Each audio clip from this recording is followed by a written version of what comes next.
ம்.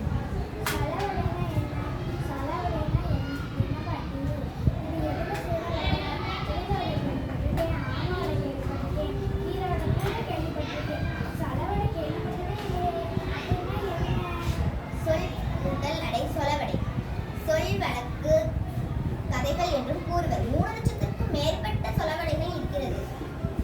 அறிந்தவர் விலங்கினங்களை மாற்றி நகரத்திற்கு எட்டாமல் கிராமவாசிகள் மட்டும் பேசிய இச்சொலவடைகள் இன்று கிராமத்தில் கூட சிறிது பேச்சு வழக்கில் இல்லாமல் அழிந்து வருகிறது. கிராமத்தில் வாழ்ந்த தாத்தா பாட்டிகள் நம்மிடம் ஒரு விஷயத்தை நம்ம மண்டைக்கு உரைக்கிற மாதிரி சொல்லணும்னா இச்சொலவடையை சொல்லித்தான் சொல்லுவாங்க. தமிழருடைய தனி அடையாளமே இச்சொலவடைதான். ஈரவடை, ஆமவடை, ஓட்டவடை, இப்ப நான் சொல்ல போறது சொலவடை. சொலவடை யாரு? எவடி அவ? அக்கப்பாரு குடிச்ச நாய் பக்கப்பாருல உட்காந்துக்கிட்டு தானும் திங்க திங்க மாட்டே திங்க விடாங்க.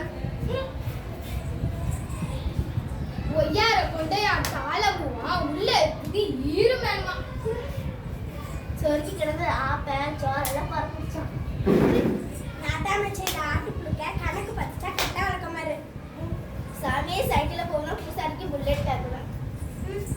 இத்திராக்கள்ளி விர அடிக்க போனாலும் கத்தால போய் கொத்தோட்ட தச்சான். அக்கப்பாரு பிடிச்ச நாய் பக்கப்பாரில் உட்காந்துக்கிட்டு கூட வந்த பெருச்சாடி கூட டிக்கிட்ட அடிச்சான். அதை பார்க்க வந்த பெருச்சாடி செருப்பு டிக்கிட்ட அடிச்சான்.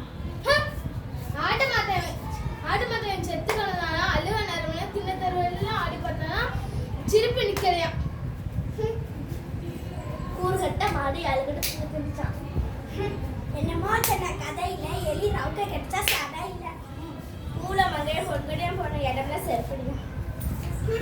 கீழே கட்டி சின்னத்தா வீட்டுக்கு போனாலும் அவ ஈச்சம்பாயை கட்டிட்டு எதுக்கு வந்தாலும் எல்லாம் சொல்லுமா பள்ளி